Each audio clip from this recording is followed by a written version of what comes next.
Hello, friends, and good afternoon. I did a little bit of makeup, so I didn't look like a dead person because I kind of just went back and was like looking at my other video, like the last videos that I did, and I was like, bro, I look like a dead person. This looks like actual clown makeup in person, but I guess to pick up any kind of color on my face, I have to like put it on there. Like this blush color is like literally purple, dude. And this is the Danessa Myricks, her free Lightwork 7 palette or whatever. It's a good palette. There's a lot of good colors on there. But I'm not going to bore all of my anti-schmionists with makeup content. I'll do separate videos for that. Anyways, I think it's thunderstorming outside. Either that or they're bowling upstairs. No, but I think it really is. Anyways, so I have one light on. Let's see what it looks like if I turn this light off. Mysterious. Anyways, okay. So we are reading a book called The Tavistock Institute, Social Engineering the Masses. And it's been pretty good so far. It's been very interesting. So excuse the clown makeup, just go with it. And we're going to keep reading. Okay, this is chapter 4 called The Doors of Perception, the CIA's Psychedelic Revolution. For the opening of this chapter, I want to refer the reader to an excellent article by Michael Menacino. Quote, "The Frankfurt School and Political Correctness," end quote, he writes, quote, "The simmering unrest on campus in 1960 might well to have passed or had a positive outcome were it not for the traumatic decapitation of the nation through the Kennedy smash. Y'all know I don't like to say some of these words on here because YouTube likes to censor people.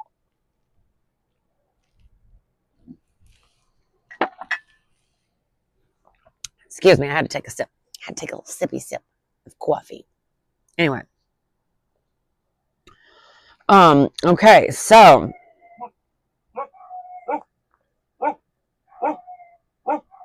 and then the dogs start barking because the mailman or the Amazon guy or hold on.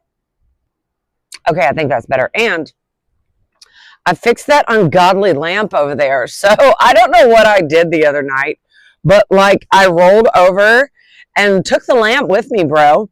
Broke the lampshade. Like, so now it's just a light bulb on the top of I've got to go get another lampshade for that lamp. So anyways, where were we? And I feel like maybe is this thing like too like in my throat? I don't know. Okay, well it's gonna get on my nerves. What if I thought I had like a string. Okay, guess not. These are kind of cheap hoodies that I received from one of my old bartending jobs when I was traveling. Anyways, okay, back to the story. Okay, plus the simultaneous introduction of widespread drug use. So basically, they traumatized the country with the Kennedy assassination, and then they introduced, on a silver platter, a bunch of drugs so that the traumatized could further traumatize themselves with drugs. Great, great. These people are just wonderful. Anyways, okay. And this is the CIA and Tavistock, baby, working hand in hand.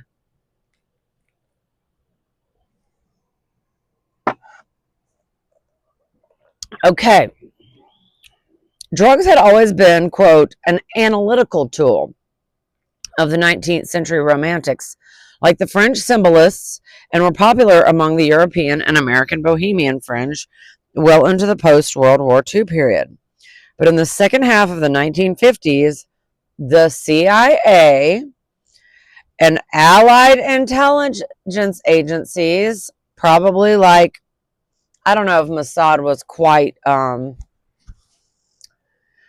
developed then, but trust Tavistock was, and they're run by Schmionists. So it's really neither here nor there. This is a Schmionist psychological operations going on. So that's what I'm trying to prove here, people. Anyways. Okay, but in the second half of the 1950s, the CIA and Allied intelligence services began extensive experimentation with the hallucinogen LSD to investigate its potential for social control. It has now been documented that millions of doses of the chemical were produced and disseminated under the aegis of CIA's Operation MK Ultra. LSD became the drug of choice within the agency itself, slowly making its way into academia and from there into society at large. Quote, for instance, it was OSS Research and Analysis branch veteran Gregory Bateson who, quote, turned on the beat poet Allen Ginsberg to an U.S. Navy LSD experiment in Palo Alto, California.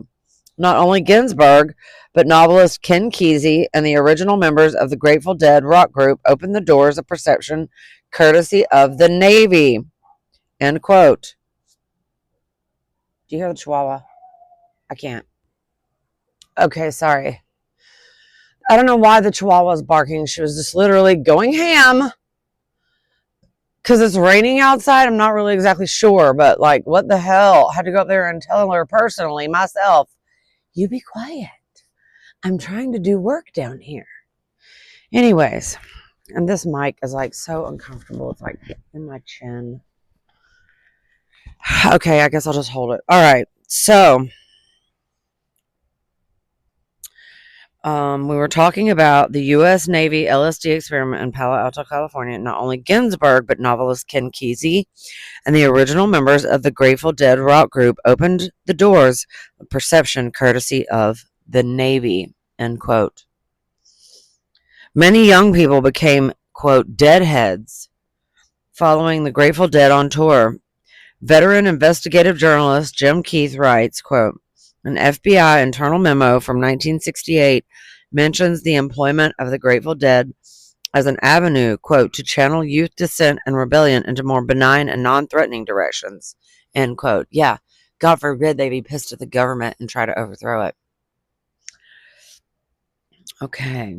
They, and that's in square parentheses, performed a vital service in distracting many young persons into drugs and mysticism rather than politics, end quote.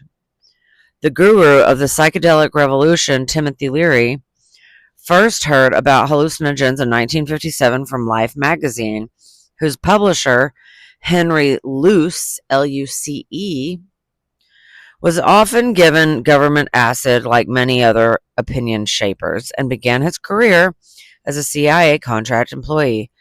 At a 1977 reunion of acid pioneers, Leary openly admitted, quote, everything I am, I owe to the foresight of the CIA, end quote.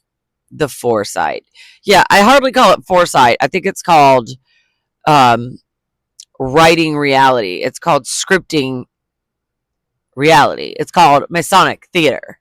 That's what it's called. Beginning in 1962, the RAND Corporation, National Defense Research Institute of Santa Monica, California, also began a secret 4-year study in experimental psychosis as a tool for psychiatric evaluation using LSD, peyote, and marijuana. RAND, an outgrowth of Wartime Strategic Bombing Survey, a, quote, cost analysis, end quote, study of the psychological effects of the bombings of German population centers, is a federally funded, quote, think tank sponsored by the Office of the Secretary of Defense and the Council on Foreign Relations. The study was based on the work of psychiatrist W.H. McLaughlin, who conducted preparatory research on the, quote, long-lasting effects of LSD on certain attitudes in normies. It says normals, but I said normies. An experimental proposal, end quote. Michael Mendocino explains this phenomenon in Fidelio magazine's winter 1992 issue. I would have been like, I think maybe in the 8th or 9th grade by then. Okay. Hallucinogens have the singular effect of making the victim asocial, totally self-centered, and concerned with objects. Even the most banal objects take on the aura which Benjamin had talked about and become timeless and delusionarily profound. In other words, hallucinogens instantaneously achieve a state of mind identical to that prescribed by the Frankfurt School theories. And the popularization of these chemicals created a vast psychological liability for bringing those theories into practice. Not liability, lability. What does that even mean? Thus, the situation at the beginning of the 1960s represented a brilliant re-entry point for the Frankfurt School. It was fully exploited. One of the crowning ironies of the quote now generation of 1964 on is that for all its protestations of utter modernity, none of its ideas or artifacts was less than 30 years old. Quote, the political theory came completely from the Frankfurt School. Lucien Goldman, a French radical, and a J, obviously, who was a visiting professor at Columbia University in 1968, was absolutely correct when he said of Herbert Marcuse in 1969 that, quote, the student movements found in his works, and ultimately in his works alone, the theoretical formulation of their problems and aspirations, emphasis in original, end quote. The long hair and sandals, the free love communes, the macrobiotic food, the liberated lifestyles had been designed at the turn of the century and thoroughly field tested by various Frankfurt School connected New Age social experiments like the Ascona Commune before 1920. What? Even Tom Hayden's defiant, quote, never trust anyone over 30, end quote, was merely a less urbane version of Rupert Brooks's 1905, quote, nobody over 30 is worth talking to, end quote. The social planners who shaped the 1960s simply relied on already available materials, taking the entire charade up one step further, beyond sanity and into the world of super drugs to be used for behavior modification and mind control tasking, a key that would eventually allow unfettered access to the human mind, end quote. And these days, it seems no one under 30 is worth talking to. I'm kidding, kids. I'm kidding. But seriously, it is very rare these days to find anybody under 30 that knows shit from Shinola. Am I right? Am I wrong? Somebody sound off into the comments. Not that anyone in that demographic is probably even watching this video, according to my analytics. Like, my first month, my analytics were like all middle-aged men, like nothing, nobody, no females. And now I looked at it, and now I have more women than men following me. But at first I was like, what the hell? Is this just a bunch of dirty old men just sitting here watching me read? Like, that's not the purpose of this channel. The purpose of the channel is to educate and read to you guys, because I know a lot of people don't like reading. I love reading. I was always the kid in the class with it's like, who wants to read? Ooh, me. So, here we are. I'm doing that. I'm reading to my fellow classmates. Hello out there, fellow classmates of life. I feel like we should all be students of life. And, keep learning, dude. Don't think you've got it all figured out, because the minute that I think I've got it figured out is the minute that God smacks me and is like, you don't know shit, bro. So anyways, here we are, trying to learn something, anything, right? And I'm trying to connect these threads, as I've said. And I think I maybe want to do Beware the World to Come next. I don't know. I think we're just going to expose Fauci, because I feel like that's so timely with his little pleading of the fifth for 15 straight hours. Like, what a piece of crap that guy is. Anyways, oh my God. And I don't want to digress too much, but I just have to get this off my chest, okay? One of my not oldest, but one of my longtime regulars, because y'all all know that I'm a bartender, right? She was a doctor. She's retired now. we're still friends on social media, posted a freaking I stand with Fauci meme. My head almost exploded. I'm like, are you serious right now that you think that this man ever helped a single solitary soul? Are you kidding me, bro? I had to just keep scrolling. Like, I couldn't even laugh react at her stupid post. I was like, what a crock of utter shite.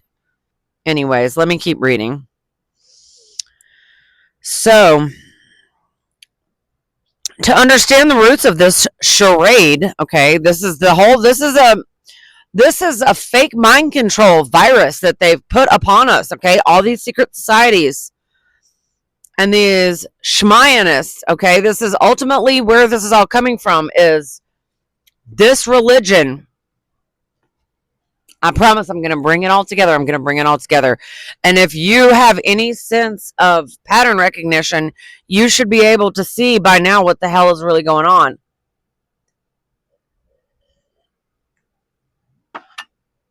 Because these are the self-same people as these and these that we've already read about. They're the same freaking people, and they all practice the same religion, okay? So, to understand the roots of this charade, Jeffrey Steinberg, and notice these names, okay? Notice the names. Steinberg.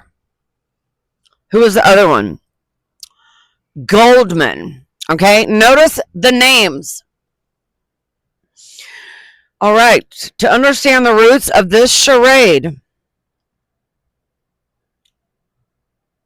Steinberg of the Executive Intelligence Review suggests that it is necessary to go back to the immediate post-war period, quote, when there was a concerted effort launched by the Frankfurt School and the London Tavistock Institute to use the, quote, Marxist Freudian perversion of psychology and other social sciences as instruments for mass social control and brainwashing.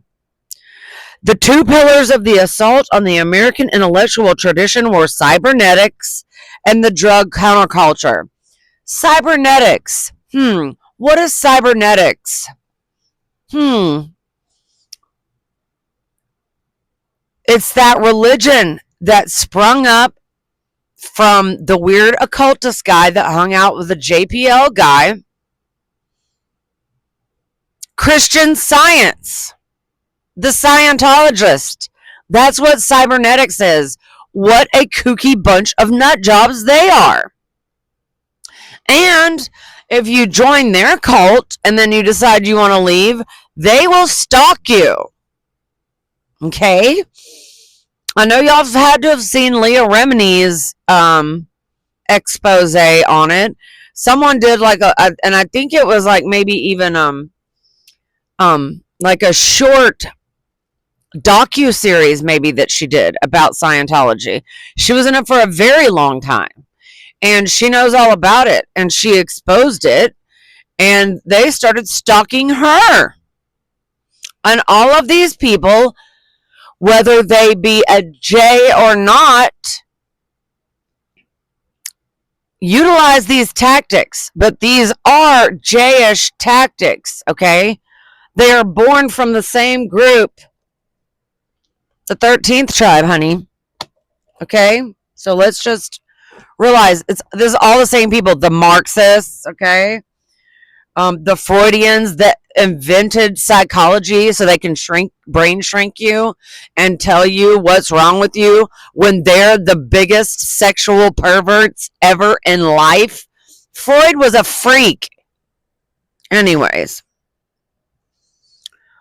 Okay, quote, drug counterculture was precisely the weapon that the Frankfurt School and their fellow travelers employed over the next 50 years to create a cultural paradigm shift away from the so-called, quote, authoritarian matrix of man and the living image of God, which is Jesus Christ. They hate him. They hate Jesus so bad. You know why? Because he came and he conquered all of them and their demonic shit. And it is finished and it is done. And they know where they're going when it's all over. Save they repent. Anyways, and the superiority of the Republican form of nation state over all other forms of political organization. They transformed American culture toward an erotic, perverse matrix associated with the present, quote, politically correct tyranny of tolerance for dehumanizing drug abuse, sexual perversion, and the glorification of violence. And I have said this for the longest time. Tolerance is not a good thing. You do not tolerate disgusting sexual acts aimed at children. You don't tolerate that shit. You do not tolerate perversions like putting litter boxes in public schools for kids who think they're freaking furries. These fucking weirdos have put their kinks onto the kids, okay? And it all came from this, okay? This has been a long time coming, and a long time planned. None of this shit just happened in a vacuum, and I keep telling y'all that. And I hope that, like, at some point, somebody is going to wake up and realize, oh my God, they've been plotting on us for literally centuries, because they have. We got to wake up. We got to wake up. All right.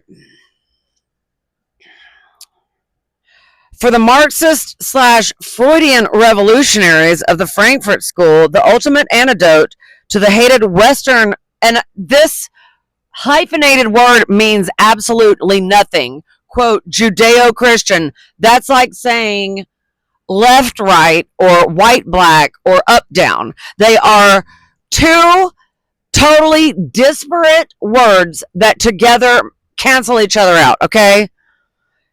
Talking about Western Judeo-Christian civilization. It's not Judeo-Christian, okay? It's just Christian. The Christians civilized everything, okay? The Jays are trying to currently fucking destroy it. And if you go back and watch any of the videos that I read about this book, you will see what savages they truly were and still are. And if you look at current events, you will see that they are a very still warlike people who are committing a schminicide as we speak.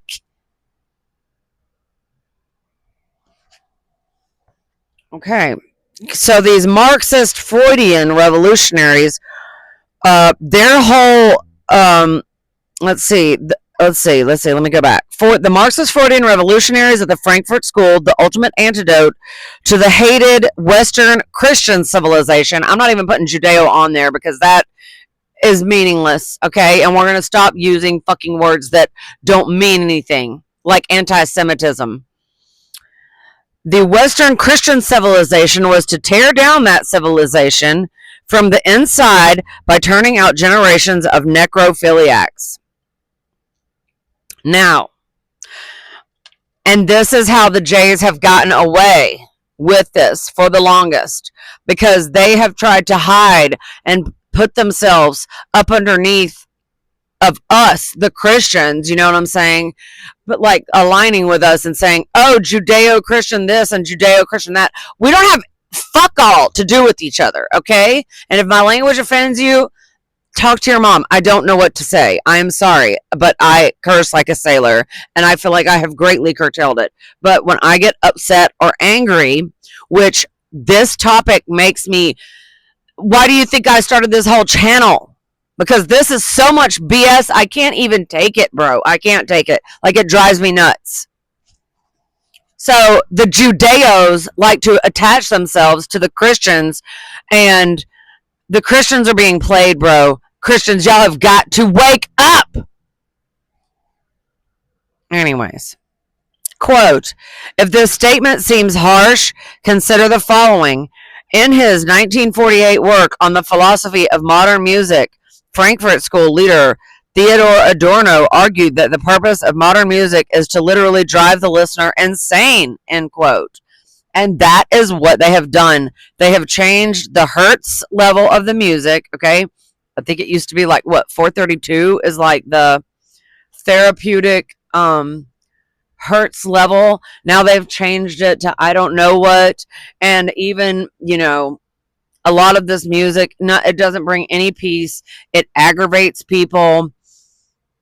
It's a joke, okay? It's a joke.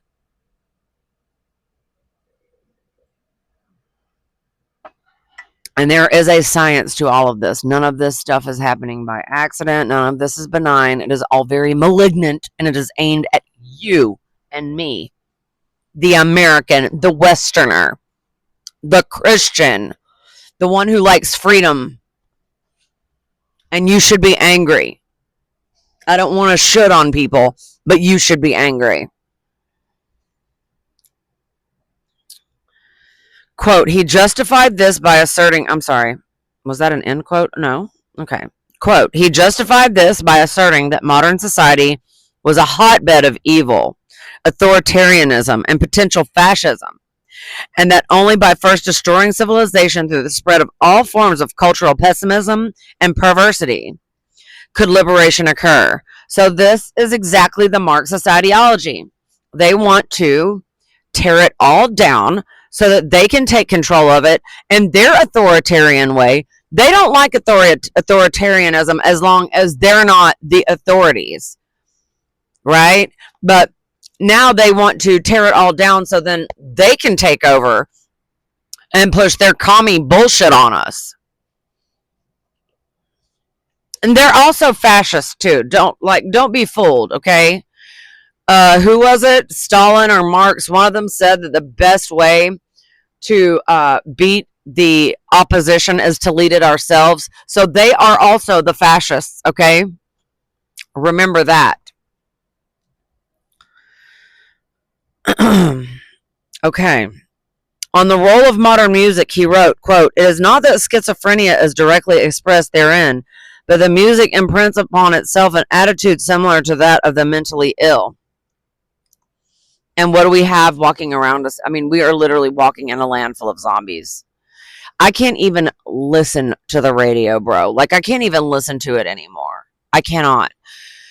And if I do, I will listen to like either the Christian, not Christian. Well, there is one channel around here that's like Christian bluegrass or something. Like, I love it. I love that. But I'll listen to like classic rock, which is probably just as bad. Or I'll listen to EDM music because I love house music. And a lot of that doesn't even have any words.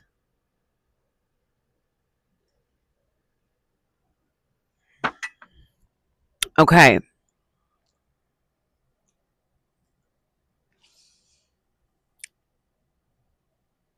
The individual brings about his own disintegration. And that's so true, bro. That's so true. He imagines the fulfillment of the promise through magic, but nonetheless within the realm of immediate actuality. Its concern is to dominate schizophrenic traits through the aesthetic consciousness. In doing so, it would hope to vindicate insanity as true health. Necrophilia, he said, is the ultimate expression of, quote, true health in this sick society. What a sick fuck. Quote, Erich Fromm, another leading Frankfurt School figure, devoted much of his seminal 1972 work, quote, The Anatomy of Human Destructiveness, end quote, to the analysis of necrophilia, which he pronounced to be the dominant trend in modern society. From defined necrophilia as all forms of obsession with death and destruction, particularly those with intense sexual overtones. Ironically, his ostensible, quote, cure for this mass social perversion was the drug, rock, sex counterculture of the late 1960s, end quote. See, and they act like we're the ones that are obsessed. No. These Jays, okay, and their ilk are perverts to the 100th power, okay, and beyond. They are incestuous pedos who literally eat babies, quote unquote, allegedly, okay? And that's a huge thing, a huge accusation. But guess what? That's what they're fucking doing. How do you think they get all this power? The devil runs this world right now, okay? We know that. Now, how do you think that Yahweh, okay, in the Old Testament, why do you think he enjoyed the smell of burning flesh for his sacrifices? What's the difference between him and a Satanist who does a ritual satanic chicken killing? There is no difference. That's what I'm trying to get you people to see. But a lot of you are intent on worshiping Yahweh to your own detriment. But guess what? You want to be special? You want to think you're the chosen people of God? The chosen people of God are the ones who believe in Jesus Christ, okay? That's it. All right. Liberation through drug abuse. Yeah, sounds great. As an ex-addict, I find this repugnant, but we're going to read it. Earlier in 1952, a proposal was issued to the Director of Central Intelligence outlining funding mechanisms for highly sensitive CIA research and development projects that would study the use of biological and chemical materials such as LSD in altering human behavior.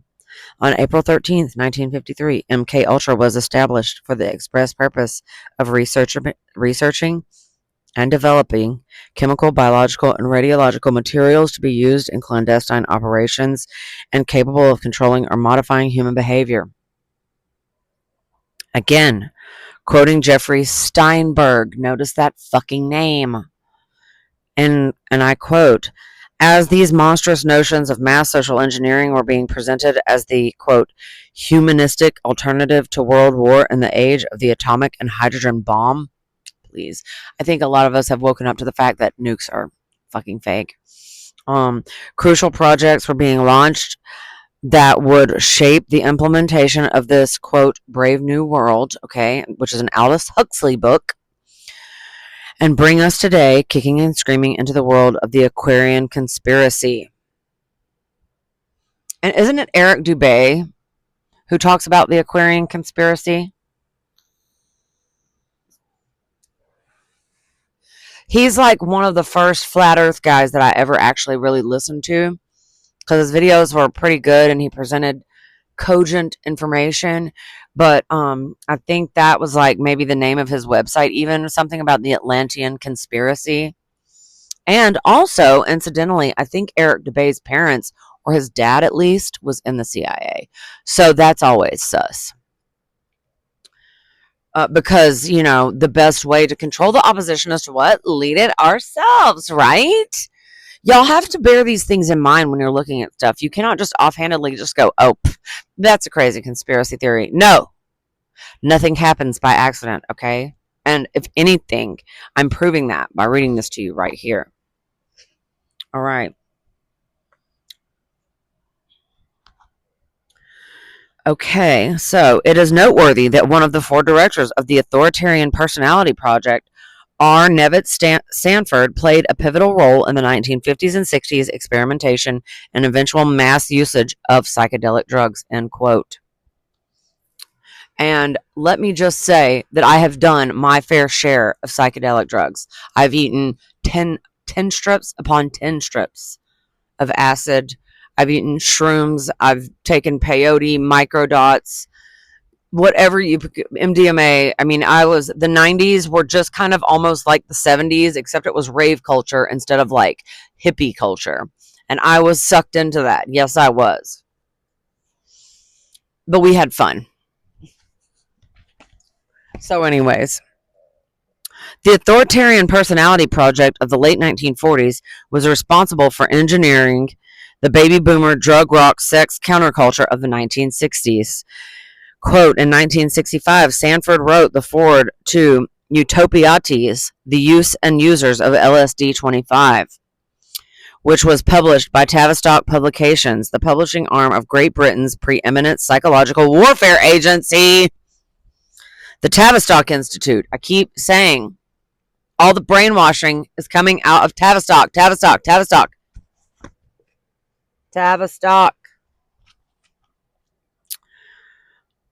Okay, so the Tavistock directed the psychiatric division of the British Army during World War II and dispatched many of its top brainwashers to the United States in the immediate post-war period to work on the secret mind control projects of the CIA and the Pentagon, including the MK Ultra project, devoted to the study of LSD and other psychedelics. In his foreword to Utopiates, Sanford, who headed up the Stanford University Institute for the Study of Human Problems, a major outpost for MK Ultra secret LSD experimentation, end quote. Quote, the nation, Sanford wrote, seems to be fascinated by our 40,000 or so drug addicts who are seen as alarmingly wayward people who must be curbed at all costs by expensive police activity. The creation of the police state. See, and that's why, and I've talked about this with chemtrails. I've talked about this with several other things. A lot of these psyops and a lot of these, not even psyops, but real ops, a lot of these operations, they have multifaceted, multi-pronged reasons for being. And each prong has a desired effect on something. So, for example, with the chemtrails, they are trying to turn the air into plasma. They are poisoning the soil so that only Monsanto seeds can grow, allegedly. And they're poisoning the water, thereby getting their depopulation agenda goal that they want. So it's not just, so that they can shoot beams in the sky and make pretty pictures and make you think that there's all these things up there when they're literally just shooting lasers up there because they've turned the air into plasma. But they're also poisoning the soil, the water, the animals, us, the food. So there's multi reasons.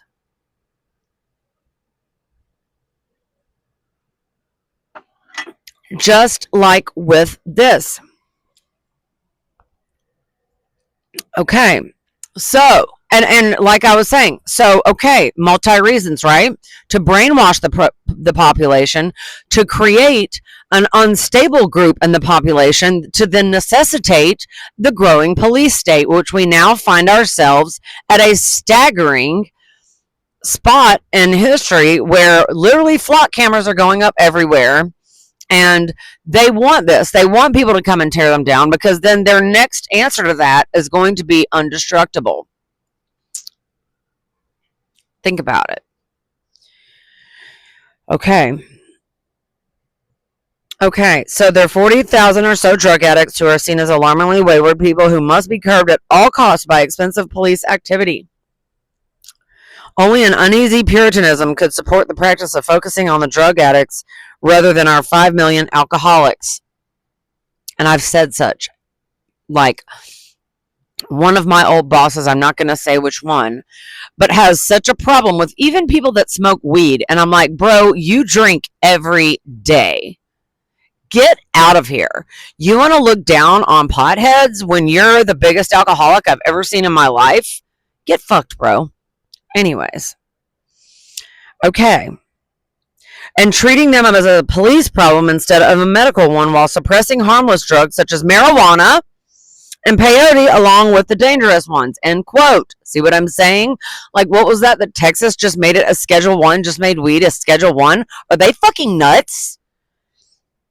Lysergic acid diethylamide. Okay, so I said it right. Okay, or LSD was developed in 1943 by Albert Hofmann, a chemist at Sandoz AB, a Swiss pharmaceutical house owned by S.G. Warburg. Notice that last name. LSD's principal component is ergotamine tartrate, which Hofmann turned into synthetic ergotamine, a powerful mind-altering and highly addictive drug. Looking deeper into the LSD history, we discover that, quote, while the precise documentation is unavailable as to the auspices under which LSD research was commissioned, it can be safely assumed that British intelligence and its subsidiary U.S. Office of Strategic Services were directly involved. Alan Dulles, the director of the CIA, when that agency began MK Ultra was the OSS station chief in Bern, Switzerland throughout the early Sandoz research. One of his OSS assistants was James Warburg, of the same Warburg family, who was instrumental in the 1963 founding of the Institute for Policy Studies and worked with both Huxley and Robert Hutchins, end quote. So you see that these Kabbalist Zionists are everywhere, touching everything, controlling everything, trying to brainwash you and me and make us retarded. I'm not going down. I ain't going out like that. All in all, there were 149 MK Ultra sub-projects, many of them involved with research into behavior modification, hypnosis, drug effects, psychotherapy, truth serums, pathogens, and toxins in human tissues. For intelligence purposes, what was required of MK Ultra was the ability to manipulate memory. Thus, what the Freudian call the, quote, superego, Peter Lavanda explains in Sinister Forces, quote, had to be bypassed, allowing the controller direct access to the contents of an enemy agent's mind. That was step one. Step two would involve erasing specific pieces of information from the subject's memory and replacing those pieces with new bits of memory, thus permitting the agency to send that agent back into the field without any knowing that he or she had been interrogated and had given up sensitive information.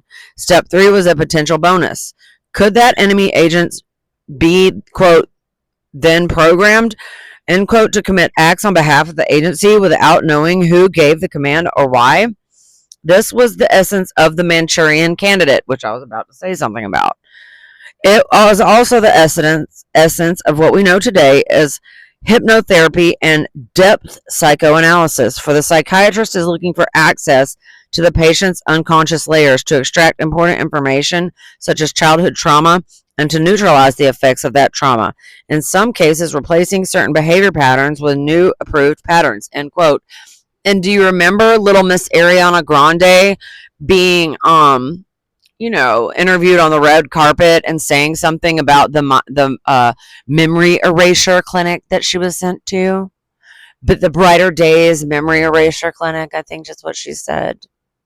Anyways, I'm going to read down to the next header, which is called Mass Psychology Model, and I'll stop and then I'll upload, and then I might go to the store and come back and read again. But I hope you guys are enjoying these readings, and I hope I'm not interrupting too much to annoy you, because I know when someone's, trying to read to me or show even reaction videos, sometimes I'm like, oh my God, get to the fucking point. Like, stop interrupting. So I'm sorry if I'm interrupting too much. If that is the case, please write that down in the comments and I'll stop doing that. But, I have to do this for fair use. I have to add some bit of commentary or, copyright infringement, because these are books that are copywritten. I mean, it's the same as like putting copywritten music or something in your video. So, I have to interrupt at some point. All right. The proximate origins for these actions, quote, go back to an overtly satanic turn in the 19th century Romantic movement, notably the exemplary connection of Britain's H.G. Wells, Bertrand Russell, and Theosophist leader Aleister Crowley, to the role of Aldous Huxley in the promotion of what were originally known as psychotomimetic, or psychosis imitating, or psychedelic drugs. This connection exposes the satanic quality of the work of Aldous Huxley et al., or etc., in the presentation of what emerged as the, quote, rock, drugs, sex, counterculture, end quote, of the 1960s, end quote. Crowley and Capri resident Axel Munthe were the leading figures of the Satan, quote, Antichrist cult of Theosophy during the beginning of the 20th century. Quote, the publication of the pro-satanic periodical Lucifer in Vienna, with participation of Crowley, is exemplary. The role of Maxim Gorky in the Grotto of Capri was part of the pre-World War I activity of these pro-satanic circles. The composer Richard Wagner and the existentialist Friedrich Nietzsche were key figures in this Antichrist movement. For Munthe et al., the original Antichrist was the Emperor Tiberius, whose son-in-law Pontius Pilate executed Jesus Christ, end quote. And see, a lot of us little seasoned people think that maybe Emperor Nero was, quote, the Antichrist.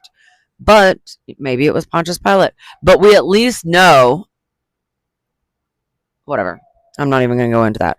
This was the circle into which Aldous and Julian Huxley were introduced by H.G. Wells and Bertrand Russell during the late 1920s and early 1930s. Quote, notably, the Josiah Macy Jr. Foundation of the 1940s and 1950s served as one of the principal covens where the architects of the 1960s rock, drug, sex, youth counterculture often met, end quote. And with that, I'm going to stop. I'm going to upload, and I'll see you guys hopefully back in a minute. Mwah.